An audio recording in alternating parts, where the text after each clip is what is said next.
Commodore Ashwini बहल हमारे साथ जुड़ रहे हैं, जो कि खुद राजनयिक रहे हैं, बांग्लादेश में राजनयिक की हैसियत से पोस्टेड रहे हैं। सर, मनीष झा का ये जो अंदेशा है, क्या आप भी इससे सहमत हैं? देखिए, इनकी काफी हद तक जो वरी है वो बिल्कुल सही है, लेकिन साथ में मैं ये कहूंगा हादी की मौत एक बहाना है।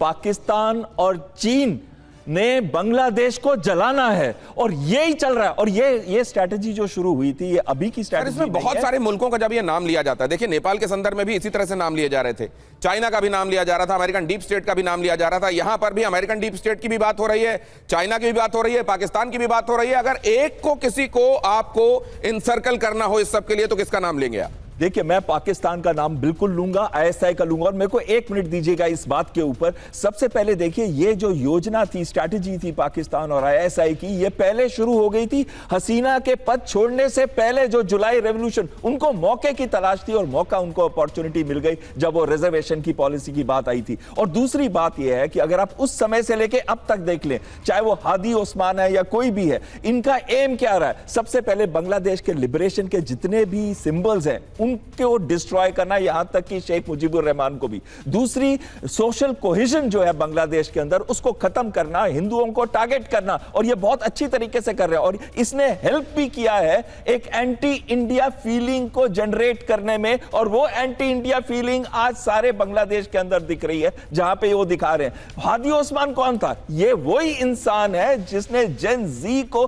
कट्टरवादी की तरफ और जामात इस्लामी के क्लोज लिंक्स। आपकी इन बातों को नक्सल के तौर पर अपने दर्शकों के पास ले जाता हूं। कट्टरवाद को बढ़ावा दिया जा रहा है, एंटी इंडिया सेंटिमेंट्स को बढ़ावा दिया जा रहा है, और हर दिन ये बढ़ावा पिछले दिन से और ज्यादा आगे इसके लिए प्रयास किए जा रहे हैं। वो कौन से लोग हैं? क्या उसके लिए पाकिस्तान और आईएसआई को ही जिम्मेदार माना चाहिए, या वो भी कठपुतली हैं, किसी के इशारे पर काम कर रहे हैं? अगली खबर देखिए। बाकी मेहमानों से परिचय कराने के पहले अगली खबर, रात भर हिंसा के बाद बांग्लादेश के हालात बेकाबू।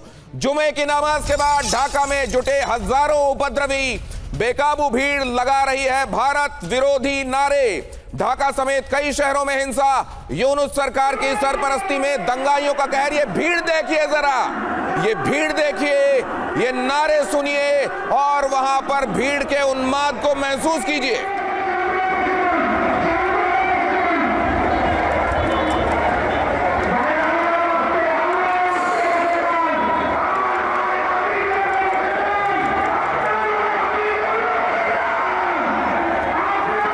मनीष झा यहां पर कुछ कहना चाह रहे हैं, उनकी आवाज दीजिए। दिनेश, मैं आपको बताऊं, 5-6 अगस्त को जब मैं ढाका में था, उस समय ऐसी ही भीड़ थी, इसी तरह की उत्तेजना, इसी तरह का उन्माद। मुझे बताइए, उस्मान हादी कौन सा बड़ा नेता था बांग्लादेश में? मतलब एक गली मोहल्ले में भी कोई पहचानता नहीं उसको। लेकिन उसके लिए अगर यहाँ पर इतनी बड़ी मात्रा में भीड़ आ रही है, ठीक वैसा ही जैसा जुलाई रिवॉल्यूशन में हुआ था, तो आप मान कर चलिए ये सब कुछ सोची समझी साजिश का हिस्सा है। एक साजिश थी जब शेख हसीना को गद्दी से हटाया गया, एक साजिश है जब उस्मान हादी के नाम पर, और किसने इसको मरवाया? क्या ऐसा संभावना नहीं है कि इनके लोगों ने ही इसे मरवाया और उसके बाद उसकी मौत के नाम पर इस वक्त अपना एजेंडा सेट किया जा रहा है? तो ये जो आप कह रहे हैं, क्या ये पाकिस्तान का ही फॉल्स फ्लैग ऑपरेशन है? फॉल्स फ्लैग ऑपरेशन हमारे दर्शक अब बहुत अच्छे से समझ चुके हैं कि जब कोई देश अपने आप को एक जगह पर नुकसान पहुंचाकर अपने दुश्मन को इसके लिए जिम्मेदार बताता है, वो होता है फॉल्स फ्लैग ऑपरेशन। क्या इसको फॉल्स फ्लैग ऑपरेशन की कैटेगरी में रखा जाएगा? ये खबर देख लीजिए, उसके बाद मेहमानों के पास आपको लेकर चलता हूं। जुमे के बाद ढाका में जुटे हजारों लोग, बैतुल मुकर्रम में जुमे के बाद प्रदर्शन, उस्मान हादी की मौत के खिलाफ उतरे दंगाई। दिखाइए जरा ये खबर। हादी की सिंगापुर में इलाज के दौरान मौत हो गई है, उसके बाद उसके शव को यहां लाया गया है, और जैसा मैंने आपको बताया, एक पर्टिकुलर हॉस्पिटल में उसके शव को मॉर्चरी में रखने के लिए ले जाया जा रहा है।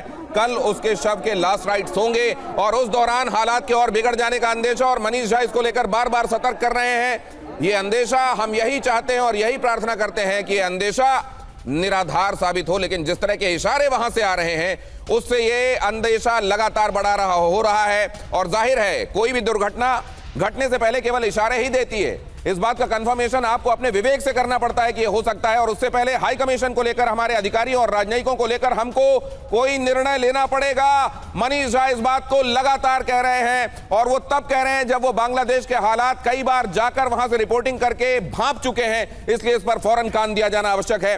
तो जैसा मैंने आपको बताया, कमोडोर अशमिंदर सिंह बहल हमारे साथ जुड़े हुए हैं, जो कि एयरफोर्स के अधिकारी तो रहे ही हैं, लेकिन इसके साथ राजनयिक की हैसियत से बांग्लादेश में काम भी कर चुके हैं। पथिकृत पायन मेरे साथ जुड़ रहे हैं, जो कि विदेश मामलों के जानकार हैं। हमारे साथ मजहरुल इस्लाम खान जुड़ रहे हैं, जो कि बांग्लादेश से जुड़ रहे हैं और सीनियर जर्नलिस्ट हैं वहां के।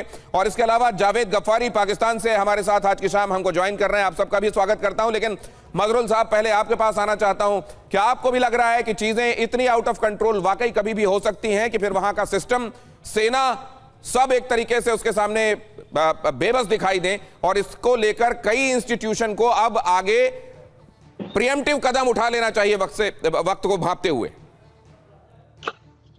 देखिए, मैं ये कहना चाहता हूं कि ऑल दिस आर हैपनिंग, ये जो पक रहा है, इसके सामने वाला कारण है इलेक्शन। मसल पावर कौन किसका ज्यादा है, किसका कम है, ये प्रैक्टिस चल रहा है थोड़ा सा। अब देखिए, वो जो हादी का जो किलर्स थे, दोनों हादी के कैंपेन पे शामिल थे। उनकी ऑफिस पे आना जाना था, फिर असैसिनेशन अटेम्प्ट किया उसने। इसके बाद जो भारत की इशू आने से पहले इस किलिंग के पीछे बीएनपी के एक लीडर का नाम आया था, मिर्जा अब्बास साहब का। जी।